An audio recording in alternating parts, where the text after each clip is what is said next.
비교적 단순한 사건이죠. 예수님께서 갈릴리 지역의 가버나움이란 동네에 이제 오셨습니다.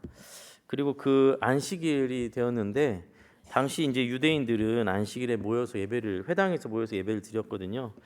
그때 이제 예수님께서 안식일에 이 회당에서 말씀을 가르치신 겁니다. 근데 32절 말씀 보니까 예수님께서 말씀을 가르치시는데 그들이 그 가르치심에 놀라니 이는 그 말씀이 권위가 있음이로라. 그들의 반응이 나와 있죠. 예수님의 말씀 속에서 어떤 권위를 좀 느꼈습니다. 그리고 놀랐죠. 그런데 여기서 이제 사건이 하나 발생합니다. 33절 말씀 보니까 회당에 더러운 귀신 들린 사람이 있어서 크게 소리 지릅니다. 뭐라고 소리 지르면 나사렛 예수여, 우리가 당신과 무슨 상관이 있나이까? 우리를 멸하러 왔나이까? 나는 당신이 누구인 줄 아노니 하나님의 거룩한 자니다. 막 소리를 질러요. 비명이죠. 그러자 예수님께서 꾸짖어서 이르시되 말씀하시기를 잠잠하고 그 사람에게서 나오라 명령하십니다. 그 귀신 들린 사람은 넘어지면서 귀신이 그 몸에서 도망치던 쫓겨나 나오게 됩니다. 다행히도 그 사람은 몸이 상하지 아니했다고 기록하고 있죠. 근데 이 장면을 본 사람들이 36절 보니까 다 놀라서 서로 말합니다.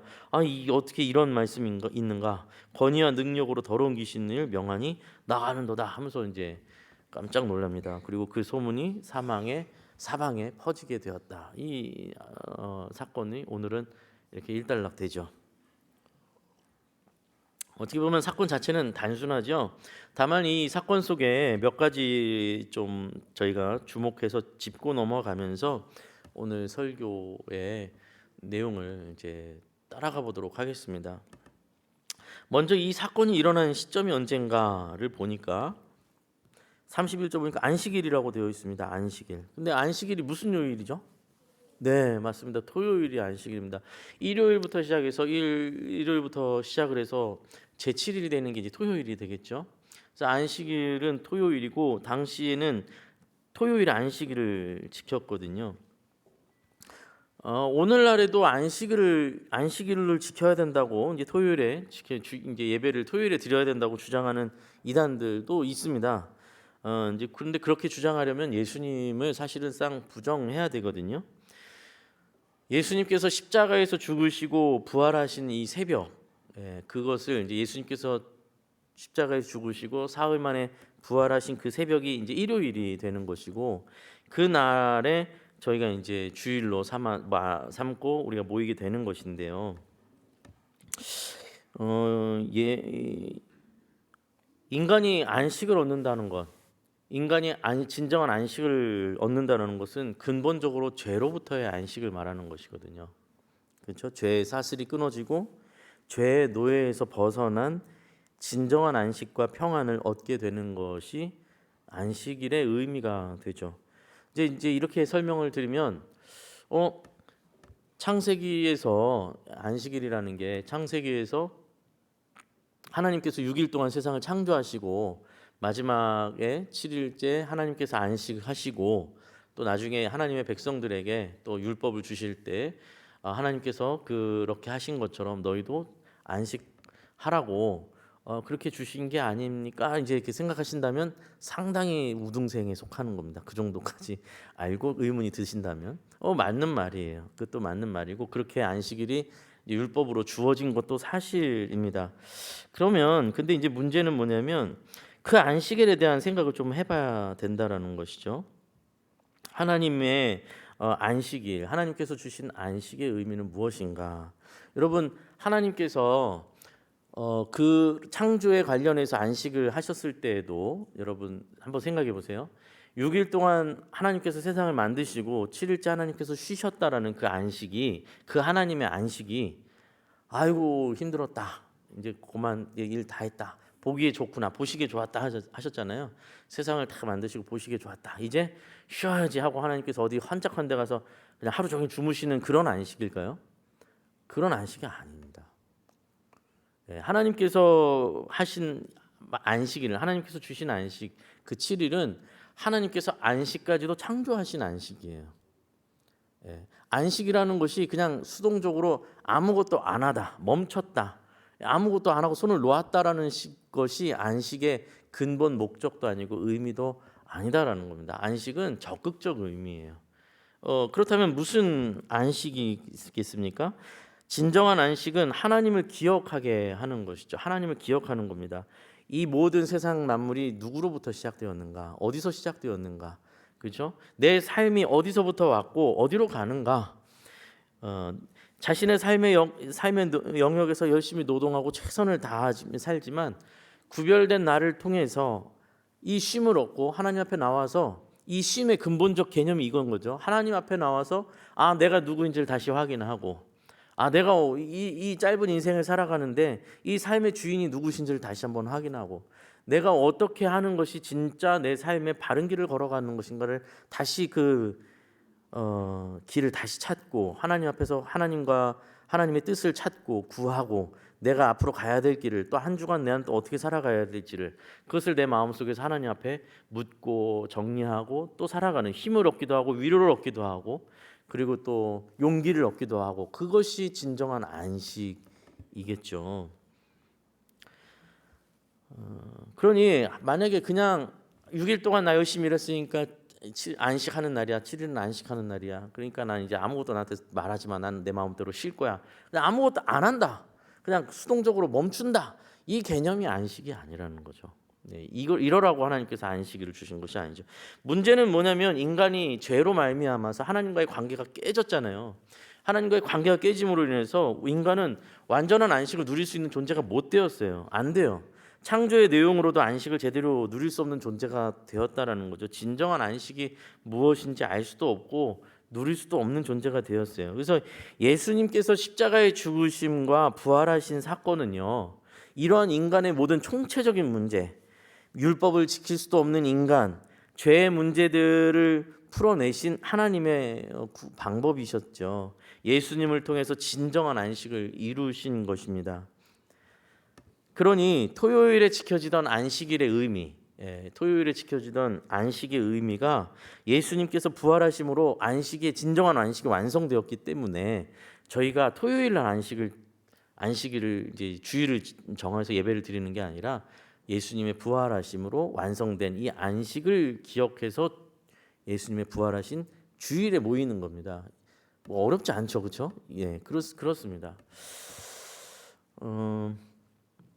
그런데 이제 여기서도 조금 더 생각해봐야 되는 게 그렇게 생각하면 할 때 우리가 주일을 지키고 모이는 것도 당연히 안식의 의미가 있는데 그리고 그 안식은 예수 그리스도로 인해서 이루어진 안식이고 하나님과의 회복을 근거로 하고 있다면 그것이 정말 중요한 것이고 우리가 주일 성수를 한다고 이 공간에 모이고 시간을 들여서 왔다라는 그 사실 자체가 안식은 아니라는 것도 기억하셔야 돼요. 진정한 안식은 하나님과의 관계 속에서 일어나는 것이지 내가 이 공간에 왔어. 나는 주일날 평안교회 갔어. 그거죠. 아니면 나는 한 시간 동안 예배를 드렸어. 이것 자체로 우리가 주일 성수를 잘했고 예배를 잘 드렸고 이렇게 우리가 해석할 수 있는 게 아니에요. 본질적으로 하나님과의 관계 회복과 하나님 앞에서의 내가 바로 설미 그것이 진정한 안식이다라는 거죠.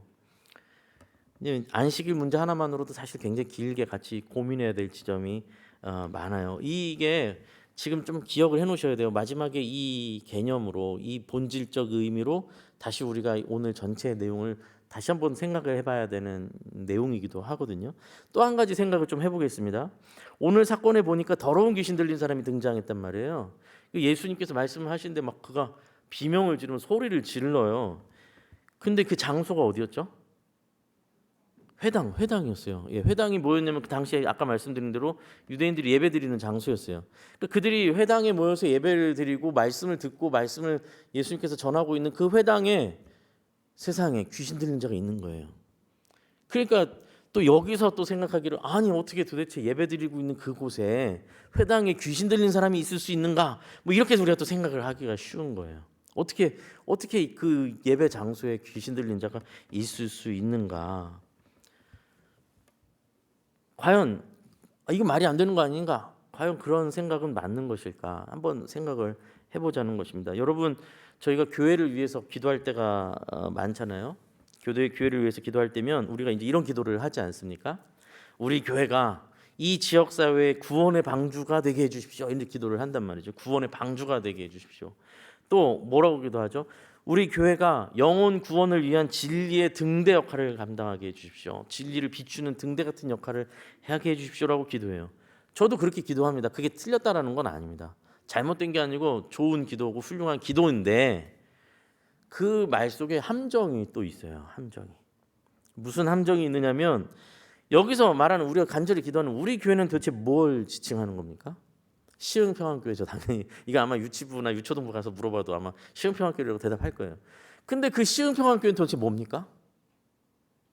그 시흥평안교회는 뭐예요? 우리가 그렇게 간절히 기도하고 있는 우리 교회가 구원의 방주가 되게 해주십시오라고 하는 그 교회 시흥평안교회는 도대체 뭐냔 말이죠? 우리 자신이에요. 그렇죠? 시흥평안교회는 우리예요. 우리. 여기가 아니고 우리예요. 이곳은 우리가 모이기 위한 장소입니다.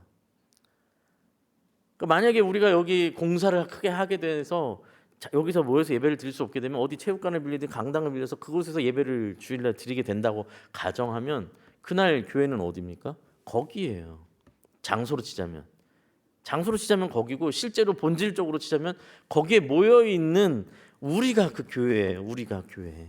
그렇죠? 본질적으로 오늘 계속 이렇게 본질을 좀 집요하게 물고 늘어질 거예요. 왜냐하면 저희가 본질을 깊이 이렇게 생각하고 들여다보지 않으면 자꾸 껍데기와 형식에 우리의 신앙과 마음이 다 뺏기고 오해를 하고 생각을 한단 말이죠. 그러니까 우리가 교회를 위해서 기도한다면 그렇게 간절하게 기도한다면 우리 교회가 그런 교회가 되게 해주십시오라고 기도하는 건 근본적으로 누구를 향한 기도일까요? 나를 위한 기도예요. 내가 변화돼야 된다는 교회의 기도예요. 내가 하나님 나를 통해서 구원의 방주가 열리게 해주십시오. 나를 통해서 하나님의 진리가 비춰져야 합니다. 내가 그렇게 변화되게 해주십시오. 그렇게 기도하고 있는 거예요. 사실상 왜 함정이냐면 마치 그 교회와 나를 분리시켜가지고 내가 가는 그 교회가 그렇게 되게 해주십시오 이렇게 기도하시면 곤란하단 말씀입니다. 내가 가고 있는 그 교회가 시흥평안교회가 이런 교회 되게 해주십시오. 나는 상관없는 것처럼. 그래서 나는 내가 그 교회에서 그런 혜택을 누리고 싶은 교회를 잘못 이해하고 계시는 거예요. 그 또 반대로 말씀드리자면 아니 우리 교회는 왜 이래? 우리 교회는 뭐가 없어? 왜 우리 교회는 이렇게 잘 안 돼? 뭐 이렇게 하는 건 뭘 말하는 거예요? 내가 못하고 있다는 얘기를 하고 있는 거예요. 스스로. 누워서 침을 뱉고 있는 거죠. 사실은요. 그러니까 그것은 우리 자신이 교회임을 깨닫고 공간과 이 장소 아까 말씀드린 것처럼 시간 공간 이것이 본질이 아니고 이 건물은 물론 이 건물 우리 교회 건물도 소중하죠. 당연히 저희가 가정에 우리 가족원이 굉장히 중요하고 가정을 말할 때 우리 가정을 말할 때 우리 식구들을 가족을 말하는 거고 집을 말하는 건 아니지만 건물을 말하는 건 아니지만 우리 가정이 머무는 그 공간은 또 귀하고 소중하니까 쓸고 닦고 하는 것처럼 우리 교회도 굉장히 소중하게 여겨야죠. 건물도 소중하게 여겨야죠. 그러나 이 건물이 교회고 나는 교회가 아닌 것처럼 착각해서는 안 된다라는 말씀입니다. 어려운 얘기는 아닐 거예요. 자, 그럼 오늘 본문 사건의 핵심으로 이제 포커스를 맞춰가 볼까요? 오늘 본문은요 한 사건을 다루고 있죠. 예수님께서 귀신 들린 자에게서 귀신을 쫓아내시는 사건입니다. 이 사건의 핵심은 뭐냐면 예수님께서 당신이 누구신지를 드러내시는 사건이거든요. 예수님이 어떤 권위를 갖고 계신 분인지를 예수님께서 스스로 드러내시는 사건이에요. 물론 이 사건 속에는 불쌍한 사람이 있어요. 뭐냐면 귀신 들려 있던 사람. 이 사람은 얼마나 괴롭게 살았겠어요. 굉장히 괴로운 삶을 살고 있었는데 예수님께서 그에게서 귀신을 쫓아내 주셨어요. 그러니까 사실은 그는 구원을 받은 거죠. 그 귀신에 막 사로잡혀 있었던 그가 귀신을 쫓아내 주심으로 인해서 사실은 진정한 안식을 얻게 됐죠. 마침 그날이 또 안식일이었잖아요. 그러니까 안식일에 하나님 예수님께서 진정한 안식을 그에게 베풀어 주셨어요. 그리고요 또 재밌는 게 뭐냐면 이날이 안식일이었고 예수님께서 귀신 들린 자를 쫓아내 주셔서 망정이죠. 다른 사건들을 보잖아요. 다른 사건들 보면 예수님께서 귀신 들린 자 쫓는 게 아니라 병든 사람을 고쳐주는 사건들이 일어나요. 안식일에 마찬가지로 안식일에 그랬더니 또 바리새인들과 종교 지도자들이 안식일에 사람 고쳤다고 의원들이 하는 일을 했다고 일을 했다고 안식일인데 쉬어야 되는데 일을 했다고 당신이 율법을 어겼다고 하나님의 말씀을 어겼다고 막 시비 걸고 싸움 걸어온단 말이에요. 이게 예수님이 막 답답하셔가지고 너희는 말씀을 잘못 이해했다. 안식일은 이 일을 하지 않는, 아까 말씀드린 수동적으로 아무것도 하지 않는 것이 아니라 하나님의 안식이 우리에게 주어져야 한다. 이 사람이 병든 상황에서 고쳐지는 것이 그것이야말로 진정한 안식 아니냐. 너희는 어찌하여서 왜 이렇게 말씀을 제대로 못 알아듣냐. 안식일은 인자를 위한 것이, 사람을 위한 것이다. 뭐 이제 이렇게 이야기하시는 장면들이 막 나중에 또 나오기도 합니다. 아무튼 귀신 들린 자는 이날 안식을, 진정한 안식을 얻게 되었죠.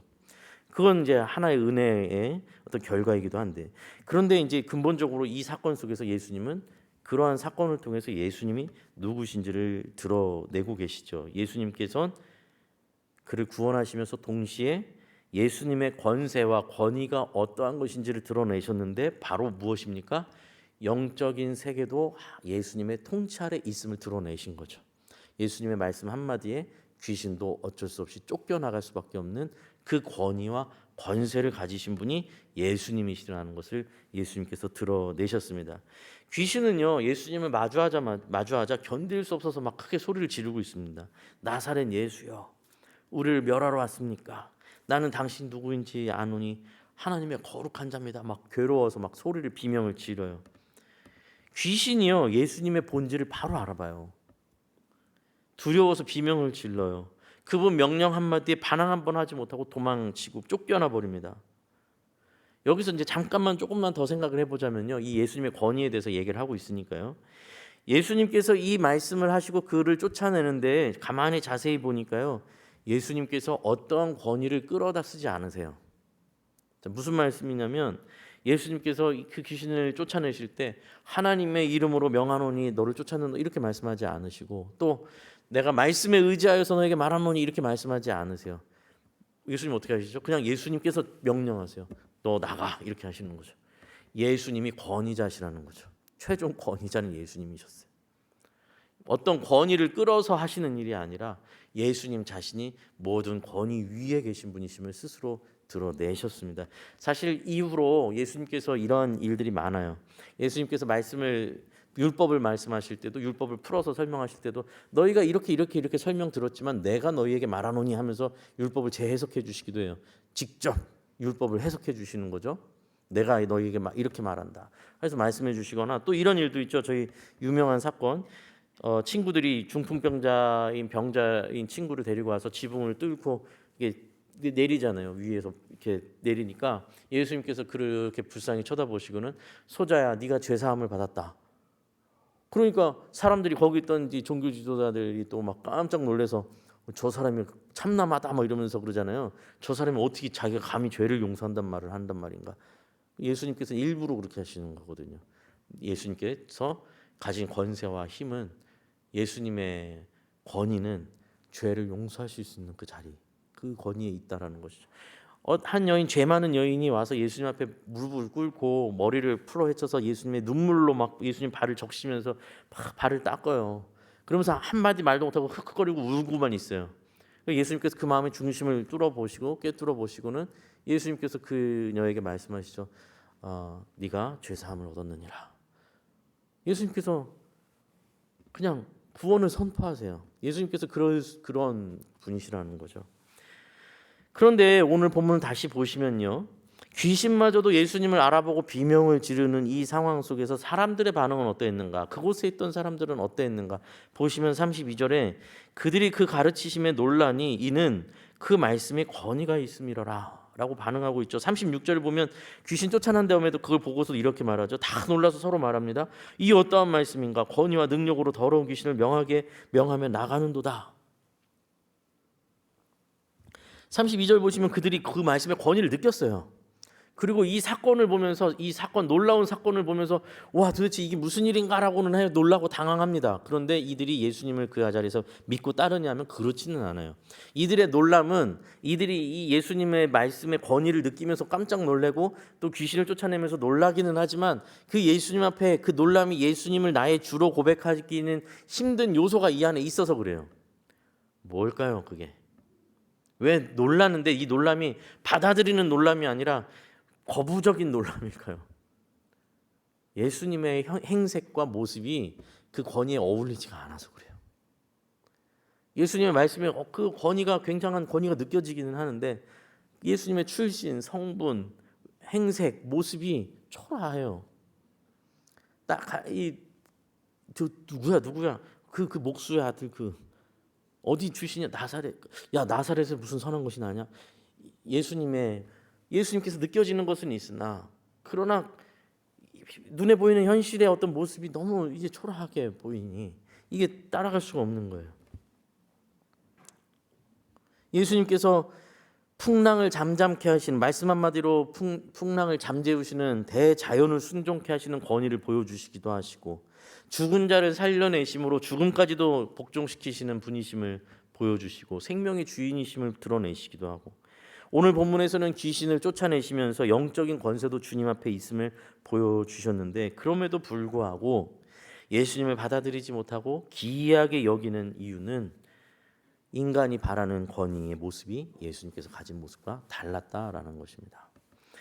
여러분 기억하시죠? 예수님께서 마지막 십자가에 달리시기 위하여 6월절에 예루살렘 성에 입성하시잖아요. 그때 예수님께서 나귀를 타고 들어가실 때 예수님의 소문이 이미 예루살렘 성에 가득 찼어요. 그래서 사람들이 막 나와가지고 자기 겉옷을 벗어서 그 오는 길에다가 막 덮어놓고 퍼레이드 하듯이 옆에서 또 막 그 종려나무 가지는 열대 이 대추나무 이거든요. 그 나뭇가지가 크게 막 이렇게 막 펼쳐져요. 그걸 막 따갖고 와가지고 막 흔들면서 호산나 호산나 외친단 말이에요. 호산나 나를 구원하십시오. 우리를 구원해 주소서 막 외치면서 예수님을 마치 왕을 맞이하듯이 막 해요. 그리고 불과 며칠 뒤에 예수님 십자가에 못 박혀 죽으시거든요. 예수님께서 끌려가고 막 채찍질 당하고 끌려가고 십자가에 달릴 때 그들은 예수님을 그렇게 환호했던 사람들 중엔 많은 사람들은 다 뿔뿔이 흩어져 도망가고, 또 예수님의 제자들마저 다 뿔뿔이 흩어져 도망가고, 그 중엔 또 마음이 뒤바뀌어 가지고 이제 저게 뭐야 그러면서 예수님을 향해 추임을 뱉고 욕을 하고 조롱하는 사람들로 바뀌어 있기도 하단 말이죠. 왜 그러냔 말이에요. 왜 이렇게 되는 겁니까? 그리고 심지어 그 예수님을 십자가에 못 박도록 가장 앞장서서 이 일을 막 주동하고 이 일을 막 몰아붙인 사람들이 바로 메시아를 그렇게 기다리고 있었던 종교 지도자들이었거든요. 근데 왜 그들은 예수님을 이렇게 거부하고 결국은 예수님의 십자가로 예수님을 내몰았느냐 말이죠. 예수님의 권위가 느껴지기는 하나 그 권위는 우리가 받고 싶은 권위가 아니었다라는 겁니다. 예수님께서 느껴지는 권위, 예수님께서 드러내시는 권위가 아니라 우리가 원하는 권위는 이 이스라엘을 로마로부터 회복시키는, 다윗과 솔로몬의 나라처럼 부강하게 만드는, 또 종교 지도자들은 자기들의 이 종교 기득권을 더욱더 세워줄 그 메시아를, 그 권위를 기다렸는데 예수님은 자꾸만 비협조적으로 나오고 반대로 자꾸만 가니 그 예수를 십자가에 못 박기로 한 것이죠. 여기서 이제 우리가 진짜 깊이 생각해야 될 지점에 도달합니다, 여러분. 아니 예수님께서 풍랑을 잠잠케 하시기도 하셨고요, 그죠? 죽은 사람을 막 살리시기도 하셨고요. 또 많은 일들 하셨잖아요. 귀신도 이렇게 막 한 말씀 한마디로 쫓아내셨는데, 근데 왜 십자가에 붙잡혀서 잡혀가시는 그 시간에는 무력하게 붙잡혀 가시고 왜 무력하게 벌거벗김 당하고 십자가에서 죽으셨는가? 여러분, 이 예수님의 십자가의 죽으심의 사건을, 예수님께서 그렇게 십자가에 끌려가시고 죽으시는 장면을 우리가 흔히 생각할 때 마음속에 예수님께서 참으셨다, 그것을 인내하셨다, 견디셨다 라고 생각해요. 맞죠? 그것을 견디시고 인내하신 거예요. 그런데 이제 그 속을 또 조금 더 깊이 파고 들어가면 예수님께서 당신의 힘이 있는 분이신데, 권세와 능력이 있으신 분인데 그 힘을 이제 감추시고 멈추시고 수동적으로 이 일에 끌려가셨다, 이렇게 생각을 하기 쉽습니다. 뭐 틀린 말은 아닌데 한번 기억해 보세요. 예수님을 잡으러 온 로마 병정들과 대제사장들의 하인들이 예수님을 붙잡으러 왔어요. 그리고 그 대제사장의 하인이 예수님 붙들려고 손을 팍 내밀고 붙잡으니까 옆에 있었던 제자 중에 베드로가 막 분노해가지고 칼을 뽑아갖고 칼을 확 휘두르졌잖아요. 그랬더니 또 귀에 또 맞아버리는 바람에 귀가 뚝 떨어져 버렸어요. 뭐 사실 생각하면 굉장히 끔찍한 장면이죠. 피가 막 철철 흐르고. 근데 예수님께서 귀를 잡아서 붙여주세요, 또 그 자리에서. 그러면서 예수님께서 베드로를 혼내시죠. 그리고 마태복음 26장에 나오는데 뭐라고 말씀하시죠? 네 칼을 도로 칼집에 꽂으라. 칼을 가지는 자는 다 칼로 망하느니라. 칼을 쓰고 있는 베드로를 책망하세요. 그러면서 뭐라고 말씀하시냐면 너는 베드로야, 너는 내가 내 아버지께 구하여 지금 12군단 되는 더 되는 천사를 보내게 할 수 없다고 생각하는 거냐 지금? 내가 만일 근데 그렇게 한다면 이런 일이 있어야 되는 이 일이 있어야 된다고 하신 성경이 하나님의 뜻이 어떻게 이루어질 수 있겠느냐? 너는 왜 이렇게 하나님의 뜻을 알지 못하느냐? 이렇게 말씀을 하시는 거예요. 자, 여러분 잘 정리를 하셔야 됩니다. 여러분 설교 처음에 안식일에 대해서 말씀 나눴죠. 적극적으로 안식이라는 것이 아무것도 안 하고 수동적으로 그냥 아무것도 안 하고 가만히 있으면 그것이 안식이 아니라고 했죠. 그 안에 담겨 있는 의도와 목적을 바르게 이해하고 그것을 바르게 누릴 때 진정한 안식이라고 말씀드렸잖아요. 예수님께서 십자가의 사건을 이루신 것은요, 단순히 예수님께서 참고 가만히 견디셔서 이루는 것이 아니에요. 여러분 그렇게 오해하시면 안 됩니다. 이 십자가 위에서 예수님께서 십자가 사건을 이루신 것은요, 그 순간이요, 예수님께서 십자가 위에서 죽으시는 그 시간이 하나님께서 그리고 예수님께서 온 인류 역사 속에서 가장 강력하게 예수님의 권세를 드러내신 사건이에요. 그 사건이 예수님께서 예수님의 힘과 권력과 권세가 무엇인지를 본질을 드러내신 사건이 십자가 위에입니다. 여러분, 하나님의 권위와 예수님의 권위의 본질은 힘으로 통치하고 공포로 통치하는 그 권세가 아니라는 걸 보여주시는 진정한 권세를 보여주신 거예요. 예수님께서 말씀하신 대로 예수님 십자가에 막 채찍질 당하고 조롱받고 침을 뱉음을 당하다가 십자가에 막 달리시려고 할 때 이건 도저히 못 참겠다. 천사들아 내려와라. 그러면서 12천사 막 천군 천사가 내려와가지고 거기 있는 사람들 앞에 막 눈에 보였으면 여러분 아마 진짜 다 기절 초풍을 했을 거예요. 그리고 아마 그 앞에 다 엎드려가지고 막 예수님을 주님으로 고백하고 막 메시아로 고백하고 막 경배했을 거 아닙니까? 근데 그 복종은 무슨 복종이죠? 공포에 의한 복종이죠. 힘에 의한 복종이죠. 예수님께서 벌거벗김 당하시고 십자가 위에서 무력해 보이게 그렇게 십자가 위에서 죽으시면서 그 가운데서도 저들을 위해서 아버지여 저들이 하는 일이 무엇인지 알지 못합니다 라고 기도하시면서 죽으시는 그 장면, 그 모습은 하나님께서 가지신 하나님의 권세가 어떠한 것인지, 그 권세의 본질이 무엇인지를 가장 극명하게 보여주시는 가장 적극적인 하나님이 드러나시는 장면이에요. 하나님의 권위와 본질은 다름 아닌 용서와 사랑에서 드러났습니다. 사랑하여 용서하는 것으로 하나님의 권위가 드러났습니다. 그것을 예수님께서 친히 십자가에서 인간을 대신하여 죽으심으로 모든 권세 위에 있는 하나님의 권세는 도대체 어떠한 권세였는지가 드러나는 자리가 십자가가 되었습니다. 여러분 여기서 한 가지 이제 착각해서는 안 될 지점도 있습니다. 뭐냐면 예수님께서 십자가에서 죽으실 때 그 십자가의 죽으심은 저희가 이제 하나님의 진노, 그래서 예수님께서 겟세마네 동산에서 마지막에 기도하실 때도 아버지여 이 잔이 내게서 지나갈 수만 있다면 난 지나가고 싶습니다. 심정을 막 토로하잖아요. 왜냐하면 그만큼 인류의 죄악에 대한 하나님의 진노하심이 얼마나 크고 두려운 것인지 아니까 예수님께서도 고통스러워하시면서 그렇게까지 기도하실 정도로 하나님의 죄를 향한 진노와 분노는 어마어마한 것이었죠. 상상할 수가 없죠. 하나님의 진노라는 게, 분노라는 게 우리 감히 상상이나 됩니까? 그걸 쏟아 넣어야 되는데 그것을 우리에게 쏟아 놓으시면 우리는 아무 소망이 없는 존재가 되니 그걸 당신의 아들이신 예수 그리스도께 쏟아붓는 자리가 예수님의 십자가라고 많이 계속해서 들으셨을 거예요. 근데 여기서 오해하시면 안 되는 게 뭐냐면 그 십자가 위에서 받으시는 하나님의 진노는 하나님의 백성을 위한 것이지 하나님의 사랑을 거절하고 하나님의 통치를 끝까지 거절한 사람들의 진노까지 예수님이 다 받으시는 건 아니에요, 여러분.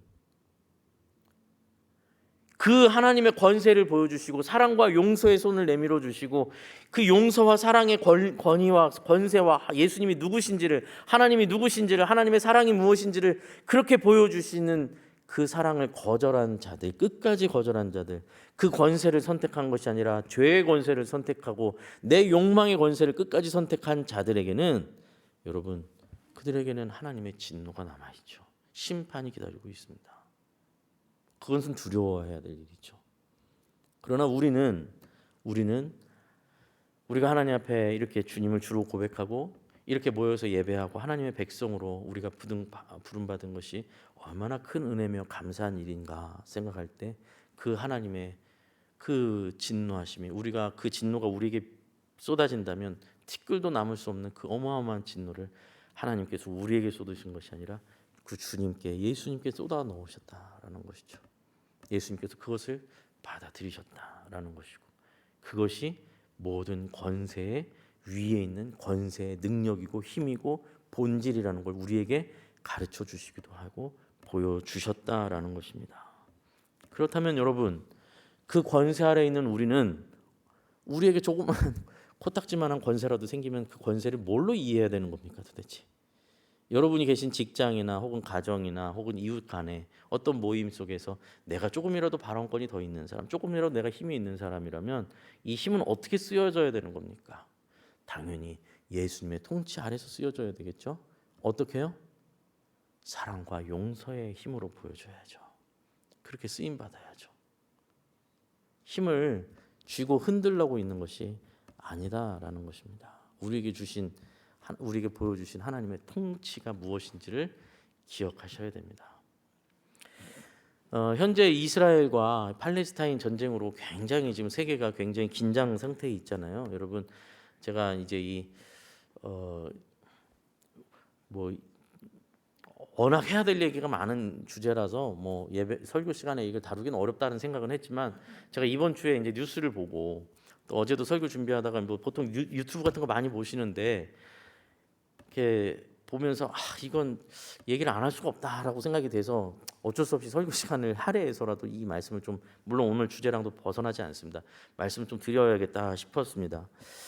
제가 이제 인터넷 뉴스를 이렇게 보고 일단은 가장 간단히 말씀드리자면요, 이게 이제 전문가들, 제 생각이 아니고 가장 이 일에 정통한 보편적으로 공식적으로 많이 이제 인정을 받고 있는 전문가들의 의견은요, 지금 물론 앞으로도 여러 가지 해석을 해야 되는 상황이지만 가장 크게 이제 주류로 판단하는 내용은 이 팔레스타인은 이 중동 지역에서 가장 힘없는 이슬람 국가 중에 하나거든요. 사실 이제 이스라엘하고 붙어 있죠. 이스라엘 속에 이제 속해 있는 어떤 지역 땅을 가지고 있는데 굉장히 힘이 없고 가난하고 힘든 나라예요. 팔레스타인은요. 이들을 이제 주변에 있는 이슬람 국가들이 이제 주로 돕고, 특히 그 지역에 있어서 큰형 역할하는 게 사우디아라비아거든요. 사우디아라비아 및 몇몇 이슬람 국가가 있어요. 이란은 또 달라요. 이란은 같은 이슬람인데도 이제 파가 달라서 이란은 좀 다르게 또 생각을 해야 되고요. 그 지역 이스라엘과 붙어 있는 옆에 중동 지역에 있어서는 사우디아라비아가 가장 큰 힘을 가지고 있는 덩치 큰형 역할이고, 주변에 이제 작은 이슬람 국가들이 이렇게 있어요. 그리고 거기에 이제 이스라엘을 둘러싸여 있는 팔레스타인이 있는데, 팔레스타인이 제일 가난하고 힘든 나라예요. 근데 이 팔레스타인 입장에서는 그래서 사우디아라비아에게도 도움을 많이 받아야 하고 주변 이슬람 국가에게 도움을 많이 받는 형편인데, 최근 국제 정세가 어떻게 돌아가냐면 이 사우디아라비아와 옆에 있는 이 이슬람 국가들이 이스라엘과 평화 협정을 계속 맺는 분위기로 가고 있어요. 그러니까 관계가 개선되고 있는 거죠. 예전처럼 완전히 뭐 이스라엘과 이 사우디아라비아가 막 각을 세우고 막 이런 분위기에서 평화 모드로 넘어가고 있는 거예요. 그래서 평화 협정이 얼마 남지 않았어요. 그거 맺기로 했고. 그래서 평화 협정인데 사우디아라비아가 제일 큰 형 역할을 한다고 했잖아요. 제일 큰 형 역할을 하는, 거기서 제일 주도적인 사우디아라비아가 이스라엘하고 손을 잡으려고 하는 시점이 다가왔을 때 이 팔레스타인이, 여러분 뉴스 보시면 굉장히 무모하게 막 전쟁을 일으켰잖아요. 그래서 싸워도 전문가들은 이 실제로 전쟁이 붙으면 이길 확률은 0%로 보거든요. 0%. 그 정도의 차이거든요. 그런데도 왜 무모한 짓을 했는가라고 할 때 대체적인 전문가들의 의견은 팔레스타인이 이스라엘과 이 사우디아라비아 및 이 옆에 있는 이슬람 국가가 평화 조약을 맺는 것을 막으려고 한다라는 거죠. 왜냐하면 결국 본인들이 이슬람 국가로서 만약에 저들이 평화 협정을 맺으면 더 이상 자기를 도와줄 수가 도와줄 수 있는 명분도 없는데 이렇게 위기를 확 조성해 버리니까 사우디아라비아나 옆에 있는 이슬람 국가, 중동 지역에 있는 이슬람 국가들이 그렇다고 이스라엘 편을 들 수는 없잖아요. 이 상황에서. 그래도 같은 형제 국가를 도와야지. 그러니까 사우디아라비아에서도 이 평화협정도 뒤로 이제 미루게 돼버리고 지금 관계가 확 다시 멀어지게 되거든요. 이제 팔레스타인 입장에선 그렇게밖에 할 수 없었을 것이다라고 보는 게 제 의견이 아니고 이제 보편적으로 제일 그래도 제가 봤을 때 여러 명의 이제 전문가들의 이야기들이에요. 물론 뭐 여기 앞으로 이제 펼쳐지는 일들에 따라서 더 많은 얘기들이 있을 거예요. 이 안에는 정치적인 이야기들도 있어요. 물론 이스라엘 안에 정치적인 문제들이 있어서 이 문제도 같이 포함을 시켜야 되고 경제적인 문제들도 다 있어서 다 그렇게 간단한 얘기가 아니에요. 제가 왜 이걸 가지고 이렇게 열을 내면서 말씀드리냐면 제가 이제 유튜브를 보고 이렇게 하다 보니까 뭐 이런 걸 가지고 다르게 해석하는 걸 듣는 건 상관이 없어요. 제가 봤을 때 성도님들이 뭐 이렇게 생각해 볼 수도 있고 저렇게 생각할 수도 있는데 이걸 성경적으로 해석하겠다고 하는 분들이 막 나타나더라고요. 그래서 막 뭐 어떤 막 성경적으로 이게 무슨 일인지 막 설명을 하는데 막 혼재되어 있어요. 너무. 그리고 혼재되어 있는 얘기들을 들어보면 그럴듯하게 들려서 성도님들이 이걸 듣고 아 이렇게 생각하실 수 있겠다. 그럼 큰일인데? 라고 생각하는 일들이 너무 많고 사실 지금도 많았는데 오늘은 이건 조금 건드리고 가야겠다고 생각됩니다. 어떤 부분이 문제냐면요. 마치 이스라엘은 지금도 하나님의 선택한 민족이고 팔레스타인은 심판받아야 되는 민족이라고 그래서 이 이스라엘과 팔레스타인의 이 전쟁 속에서 이스라엘 편을 들어야 되는 것처럼 얘기하고 이스라엘을 위해서 기도해야 되고 이스라엘이 하나님께서 함께 하시는 거룩한 나라니까 이렇게 자꾸 설명을 하시는 분들이 의외로 많더라고요. 제가 깜짝 놀랐어요. 눈빛을 보니까 나도 그렇게 생각했는데 하시는 분들도 계신 것 같아요. 여러분 그렇지 않죠. 이제 조금 더 냉정하게 좀 차분하게 말씀드리자면 그럼 어떻게 생각하시겠습니까, 여러분? 이스라엘이 기독교인입니까? 기독교 국가입니까? 아니에요. 이스라엘은 기독교 국가도 아닙니다. 유대교 국가냐 할 때도 그것도 애매합니다. 왜냐하면 이스라엘이요 지금 무신론자가 더 많아요. 그냥 그들에게 문화예요. 또 동시에 팔레스타인은요. 팔레스타인에는 기독교인이 생각보다 많아요. 그럼 어떻게 된 거죠? 이거 갑자기 상황이?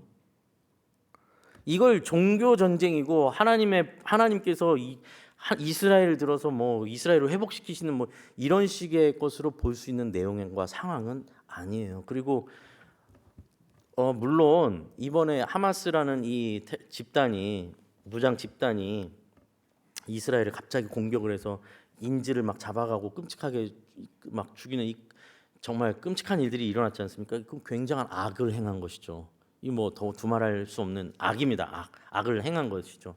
그런데 여러분 사실 좀 더 깊이 들여다보면요, 이제 좀 공부를 해보면 이스라엘이 지금까지 팔레스타인 최근 군대 역사 속에서 이스라엘이 팔레스타인한테 했던 행위들은 굉장히 잔악합니다. 지금 그 가자지구라고 되어 있는 가자지구도 땅 가자지구 전체를 지역 자체를 그 높이 6m 아스팔트 담으로 아예 싹 막아보려고 그 안에 들어가는 물, 전기, 무슨 물자들을 다 이스라엘이 통제를 해요. 그래서 가난한 민족으로 만들어 버렸어요, 아예. 그래서 실업률이 46%예요, 가자지구 안에는. 그러니까 가난하게 만들어 이 밖에서 통제를 해요. 그리고 최근 몇십 년 동안에 수십 년 동안에 일어난 그 갈등 속에서 이스라엘이 팔레스타인의 무고한 이 민간인을 죽인 일이 뭐 비교할 수 없이 더 큽니다. 뭐 통계를 보면 6천 몇백 명이 이미 죽었어요. 민간인들이 이스라엘의 폭격에 의해서. 이 일이 있기 전에요, 이미. 그럼 이스라엘이 잘한 걸까요, 못한 걸까요? 악을 행하는 거죠, 그것도요. 자, 그러면 계속 한번 따져보죠. 그러면 구약에서 다윗의 왕조가 남유다에서 막 이뤄져 내려갈 때 다윗과 솔로몬, 르호보암 해서 왕조가 막 일어날 때 하나님의 백성 맞잖아요, 이스라엘이. 그럼에도 불구하고 그 땅이 솔로몬이 또 혹은 르호보암이 그 밑에 있는 이스라엘이 하나님의 나라면서도 우상 숭배가 막 가득할 때가 오잖아요. 그때 하나님께서 이스라엘을 편을 들어서 전쟁을 이기게 해주시나요? 아니요. 하나님께서 오히려 이방인들을 회초리로 쓸어서 이스라엘을 때리신단 말이에요. 오히려. 그렇죠? 그러면 지금 이스라엘이 하나님 앞에 거룩한 전쟁을 하고 있다고 볼 수 있느냐면 그런 요소가 아무것도 없어요. 결국 땅 분쟁이고 정치적 혹은 땅 혹은 경제적 문제로 지금 싸우고 있는데 그 전쟁을 하나님께서 이스라엘을 통해 이스라엘을 들어서 거룩한 전쟁으로 이방 민족을 치시는 거다 이런 식으로 믿고 기도하고 이스라엘에서 기도한다라는 건 굉장히 잘못 생각하는 겁니다.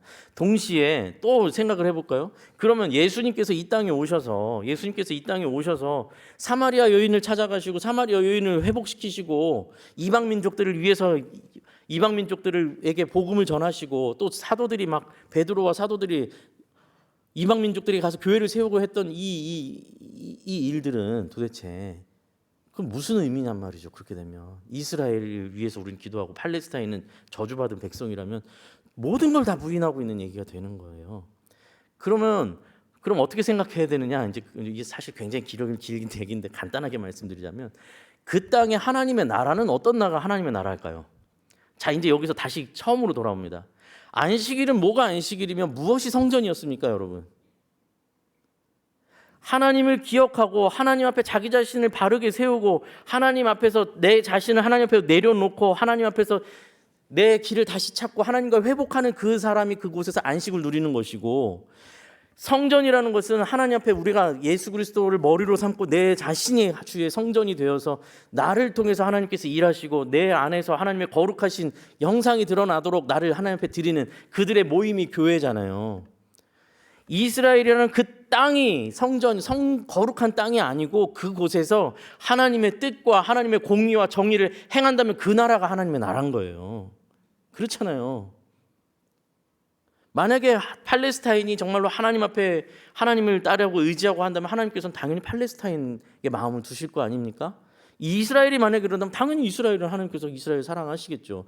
그런 관점으로 하나님께서 도대체 이 상황과 정황 속에서 하나님께서 누구를 사랑하실 것이며 누구의 편에 서실 것인가를 그런 본질적 관점에서 봐야지, 이스라엘이기 때문에 무조건 그러니까 이스라엘 성주기를 흔들고 이스라엘 위해서 기도한다라는 건 너무 정말 무지에서 나오는 거거든요. 그런 식으로 판단할 수 없습니다. 제가 걱정하는 거는 유튜브를 저도 보면은 너무 이 말도 안 되는 정치 또 무슨 국제 정세 뭐 이런 것들을 성경과 엮어가지고는, 그래서 제가 권면하고 싶은 건 보지 마세요. 그냥 진짜 그래도 그럴 듯하게 보이면 저한테 카톡 보내주세요. 이거 맞냐고. 그럼 제가 판별해 드릴게요. 여러분 사실 제가 이렇게 설명 안 해드리면 어떻게 생각해야 될지 잘 모르실 거 아닙니까? 들으면 그럴듯하거든요. 전혀 엉뚱한 이야기들이고 오히려 괜히 사람을 미워하게 만들고. 여러분 오늘 이 속에서 우리의 신앙은 무엇을 보느냐가 너무 중요합니다. 예수님을 코앞에 눈앞에 보고 있으면서도 그들은 예수님의 행색과 모습을 보고 놀라기만 할 뿐, 당황하기만 할 뿐, 그분이 본질을 보지 못해요. 도리어 사단이, 귀신이 예수님을 보고 당신은 하나님의 아들입니다. 46절 보시면 41절 보시면 예수님께서 여러 귀신 들린 사람에게서 귀신을 쫓아내거든요. 그러자 그들이 뭐라고 소리질러 이르되 당신은 하나님의 아들이시니이다 하면서 귀신이 쫓겨나가요. 이때 예수님이 하나님의 아들이시라고까지 생각하는 사람은 이 주변에 아무도 없어요. 예수님의 제자들도 몰라요. 그러나 오히려 귀신이 예수님을 향해서 소리를 지릅니다. 당신은 하나님의 아들이십니까? 하면서 도망간단 말이죠. 우리의 눈은 그만큼 덮여 있습니다. 그러니 하나님의 말씀을 더 봐야 하고, 그러니 하나님의 말씀을 바르게 배워야 하고, 우리 삶 속에서도 우리 똑같잖아요. 하나님 살아계신 것 같고 하나님 통치하시는 것 같긴 한데 어쩔 때는 그렇게 느껴지는데 또 내 삶의 현실은 굉장히 치열하고 고통스럽기도 하고 생각처럼 풀리지도 않고 하니까 하나님의 통치가 이게 내 삶에 이루어지는 거 맞아? 왜냐면요 여러분, 사실 죄송한 말씀이지만 정말 죄송한데요, 여러분이 원하시는 식의 12군대를 보내서 여러분의 삶 속에서 12군대가 여러분을 대신해서 싸우고 멋지게 승리하는 걸 너무 기대하지 마세요. 그런 일들도 있을 수 있지만 예수님께서 우리에게 보여주시는 통치는 십자가 위에서 벌거벗어 죽음을 당하시는 용서와 사랑의 통치입니다. 그리고 우리를 이끄시는 것은 그 12군대가 막 휩쓸고 지나갈 때 우리가 뒤에서 우쭐해서 팔짱 끼고 있는 그 자리로 우리를 이끄시는 게 아니고, 너희도 이와 같이 하라. 너희를 통하여 누군가가 용서받게 되라. 너희를 통하여서 누가 죄에서 건져냄을 받기를 원한다. 너희를 통하여서 누군가 회복되기를 원한다. 그 자리로 우리를 부르시고 계신 것 아닙니까? 그 통치 아래 우리를 부르신 것 아닙니까? 너무 김 빠지잖아요. 사실은요. 그럴듯하지 않습니다. 우리의 신앙은 하나님께서 우리를 부르시고 있는 그곳은 예수님이 걸어가신 그 길이고, 그러나 여러분, 제가 다시 말씀드리지만 그 길이 가장 아름다운 길이면 분명할 것이고 그 길이 가장 영광된 길이면 분명합니다. 이 땅에서 조금 초라해질 수도 있습니다. 좀 억울할 수도 있겠습니다. 그죠? 그러나 우리를 통하여서 용서가 일어난다면, 우리를 통하여서 누군가 다시 일어서게 된다면, 우리를 통해서 누군가 다시 소망을 갖게 된다면, 그렇다면 그곳에 하나님의 권세와 능력과 영광이 가장 빛나는 자리에 우리가 서 있다는 것을 잊지 마시기 바랍니다. 그러한 우리가 되기를, 우리 시흥평안교회가 되기를 간절히 소원합니다. 기도하겠습니다. 하나님 아버지, 감사합니다. 예수님께서 당신이 누구신지를 우리에게 분명히 보여주셨습니다. 그러나 우리는 그 권세와 영광이 못 믿었습니다. 너무나 초라해 보입니다. 그러나 주님, 그 영광을 따라가게 하여 주옵소서. 그 영광된 삶을, 그 영광된 주님의 길을 따르게 하여 주옵소서. 하나님, 우리의 삶의 진정한 안식과 진정한 성전으로서의 우리의 삶이 되어지게 하여 주옵소서. 주님, 본질을 따라가는 삶이 되게 하시고 본질적 신앙을 이뤄가는 저희들 될 수 있도록 은혜 내려 주시옵소서. 이제는 우리 주 예수 그리스도의 은혜와 하나님의 무한하신 측량할 수 없이 크신 그 높고 높으신 사랑과 성령님의 보호하시고 인도하시고 교통하심이 이 자리에 나와 주의 말씀 앞에, 또 주의 그 권능 앞에, 주의 권세 앞에 엎드려 그 사랑과 용서의 권위와 권세 앞에 나 자신을 복종시켜 나도 그 권세를 따르며 주의 몸이 되겠습니다 고백하는 여기 있는 모든 하나님의 백성들, 자녀들 머리 위에, 삶의 터전 위에 이제부터 영원까지 함께 해 주시기를 간절히 축원하옵나이다. 아멘.